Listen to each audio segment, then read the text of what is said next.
मैं आपके समक्ष विनम्रता से कहना चाहता हूं कि कांग्रेस पार्टी की, राहुल गांधी की नीति हमेशा बड़ी स्पष्ट रही है। खुले रूप से आप जितना भी कोशिश कर लो, डराने की, धमकाने की, आवाज़ को रोकने की, झूठे केसेस फाइल करने की, उससे आवाज़ दबने वाली नहीं है। सामाजिक, आर्थिक, राजनीतिक जो जलते हुए मुद्दे हैं इस देश के, उनके विषय में श्री राहुल गांधी बोलते रहेंगे, आवाज़ उठाते रहेंगे। मैं जानता हूं कि ये निर्णय आया है एक 2009 की बेरोज़गारी, कीमतों की बढ़ोतरी के दौरान कहे हुए कुछ शब्दों की स्पीच दौरान। आज 2019 कोलार में, 2019 कोलार में। अब इस निर्णय के बारे में मैं आपको 3-4 चीज़ें बताना चाहता हूं। मैं कहने से पहले ये आपको बता दूं कि ये करीब 170 पन्ने का है, गुजराती में है। मैं गलती नहीं करना चाहता, स्पष्टता और एक्यूरेसी के विषय में पूरी तरह से हमारे पास अभी अनुवाद भी नहीं है, लेकिन मोटा मोटा बता रहा हूं मैं आपको, और अगर उसमें कुछ संशोधन होगा तो आपको कल परसों और बात करेंगे।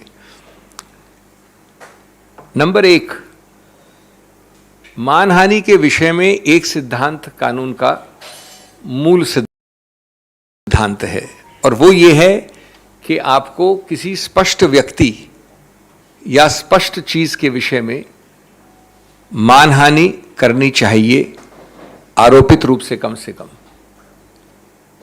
आप मानहानि एक मोटे मोटे बड़े बड़े मुद्दे के विषय में नहीं कर सकते। एक ऐसे विषय के बारे में जिसमें स्पष्टता नहीं है, एक व्यक्ति विशेष के विरुद्ध आक्षेप नहीं है, और अगर वो आरोप वेग हैं, ज़्यादा ब्रॉड हैं, बहुत बड़े एक हिस्से को, जनसंख्या को लेते हैं अपने आरोपों में, तो उसको मानहानि नहीं कह सकते। नंबर 2, उससे भी ज़्यादा महत्वपूर्ण, जिस वाक्य के विषय में चुनौती दी गई है कानून द्वारा, उस वाक्य में के विषय में किसी भी उन व्यक्तियों ने कोई भी कंप्लेंट फाइल नहीं की है जिनके संबंध में वो वाक्य कहा गया है। जो भी नाम लिए गए हैं, जो भी चीज़ें कही गई हैं, उनमें से कोई व्यक्ति ने कोई कंप्लेंट फाइल नहीं की। ये भी मानहानि के कानून का एक बहुत अभिन्न अंग है कि जिसकी मानहानि हुई है उसको ही कंप्लेंट फाइल करनी होती है, और उसको बताना होता है कि किस प्रकार अमुक व्यक्ति के कहने से इस व्यक्ति की मानहानि हुई। ये कंप्लेंट उनमें से किसी व्यक्ति द्वारा नहीं है। नंबर 3,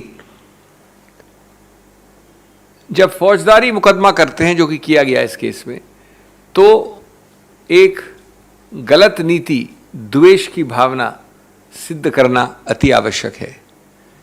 कोलार की अगर आप पूरी स्पीच देखेंगे तो वो जनहित के बारे में है, राजनीति के बारे में है, कीमतों की बढ़ोतरी के बारे में है, बेरोजगारी के बारे में है। उसके दौरान अगर ये वाक्य, जिसको आज आपत्तिजनक माना गया है, जिसको भी चुनौती दी जाएगी ऊपरी अदालतों में, तो भी ये नहीं कह सकता कोई भी कि द्वेष की भावना से,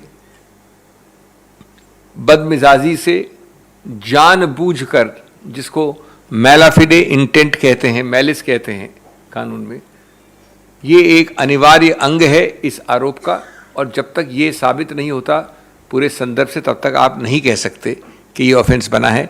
ये पूरी तरह से इस केस में साबित नहीं हो सकता है, क्योंकि वाक्य, संदर्भ एकदम अलग था। चौथा, और ये चीज़ें अभी जैसा मैंने कहा इसके डिटेल्स चेक करने हैं, लेकिन जो अभी उनको अभी तक तथ्य मिले हैं उसके अनुसार ये मामला काफ़ी अरसे तक एक मैजिस्ट्रेट मिस्टर एक्स के सामने था। जब वो वहां था तो याचक ने, कंप्लेनेंट ने बड़े कोर्ट में, हाई कोर्ट में जाकर इस पूरे प्रक्रिया का स्टे ले लिया, रुकवा दिया उसको काफी अरसे तक, कई महीनों तक।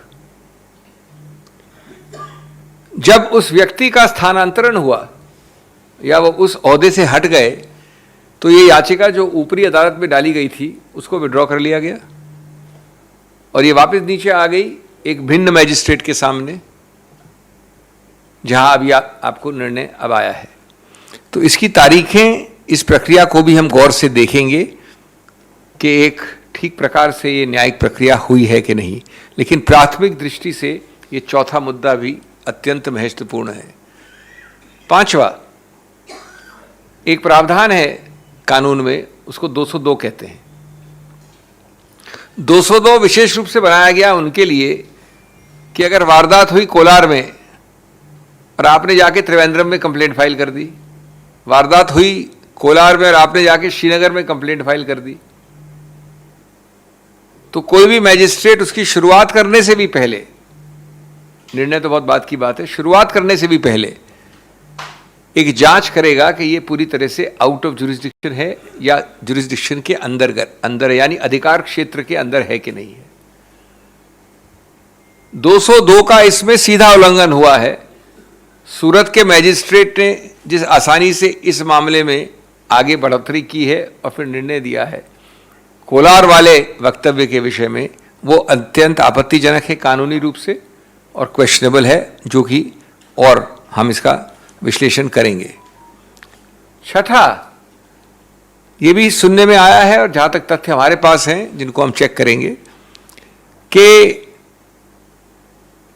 आप जानते हैं कि कन्विक्शन के बाद सेंटेंसिंग, दंड के लिए अलग से हियरिंग होनी पड़ती। वो अलग से हियरिंग जरूर हुई, लेकिन 15-20 मिनट की हियरिंग के बाद जो सबसे ज्यादा सेंटेंस हो सकता है वो दिया गया 2 वर्ष का। वो प्रक्रिया भी कि सही है गलत है उसको भी देखा जाएगा। इस सब का मूल निचोड़ क्या है? मूल निचोड़ ये है कि जानबूझकर गलत केसेस को थोपकर आवाज को रोकना, बंद करना, डराना, धमकाना, ये प्रक्रिया ये सरकार भिन्न भिन्न रूप से कर रही है।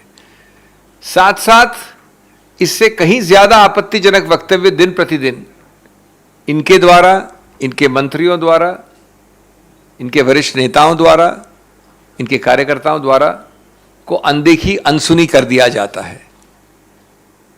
लेकिन इस भय से अगर वो सोचते हैं कि किसी रूप से जनहित के मुद्दों को उठाने में कांग्रेस हिचकेगी या राहुल गांधी हिचकेंगे, तो ये गलत धारणा है।